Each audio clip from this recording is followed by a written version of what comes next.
ஹாயூ மக்களே, எல்லாம் எப்படி இருக்கீங்க? நல்லா இருக்கீங்களா? உண்மையாலுமே மனம் நிகழ்ந்த ஒரு விஷயத்த சொல்ல போறேன். எங்க அண்டம்பலத்துல ஹைஸ்கூல்ல SMS மீட்டிங் வச்சிருந்தாங்க.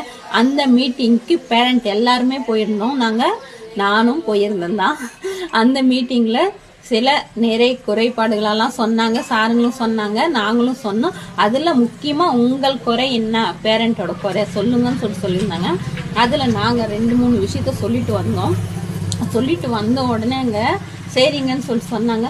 சொல்லிட்டு வந்த 2 நாள்லேங்க உண்மையாலுமே சொல்றேன், மனம் நிகழ்ந்ததுன்னு சொன்னது அதுதான். அந்த 2 நாள்லயே அந்த விஷயத்த பண்ணிட்டாங்க.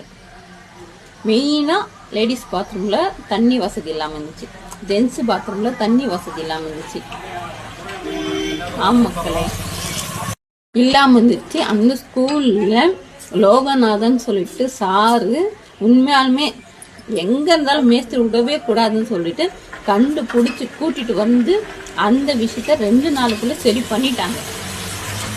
பண்ணது மட்டும் இல்லை மக்களே, உண்மையாலுமே சந்தோஷமான விஷயம் இது.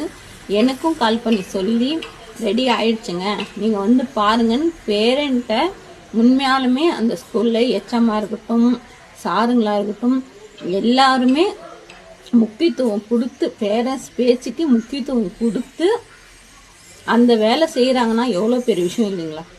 எல்லா கவர்மெண்ட் ஸ்கூல்லையும் போனோமா, பாடம் சொன்னோமா, சம்பளம் வாங்கினோமா, பசங்களை திறமையாக கொண்டுட்டு வந்தோமா அப்படின்னு தான் சாருங்க இருப்பாங்க.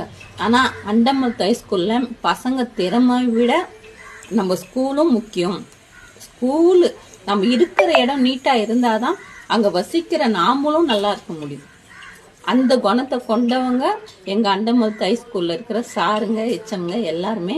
உண்மையாலுமேங்க அந்த ஸ்கூல் எச்சம்மை பார்த்துட்டு நானே இவர் எச்சம்னே எனக்கு உண்மையாலுமே தெரியலங்க. ஏன்னா அவ்வளோ இயல்பா, அவரு சாதாரண மனுஷன் மாதிரியே இருந்தாங்க. ஒரு எச்சம் மாதிரியே தெரியல. நல்ல மனிதராகவும் அவர் இருந்தார். உண்மையாலுமே அவருக்கும் அந்த ஸ்கூலுக்கும் இந்த வேலை செஞ்சு முடிச்சதுக்கு மிக்க நன்றி, என்னோட நன்றி.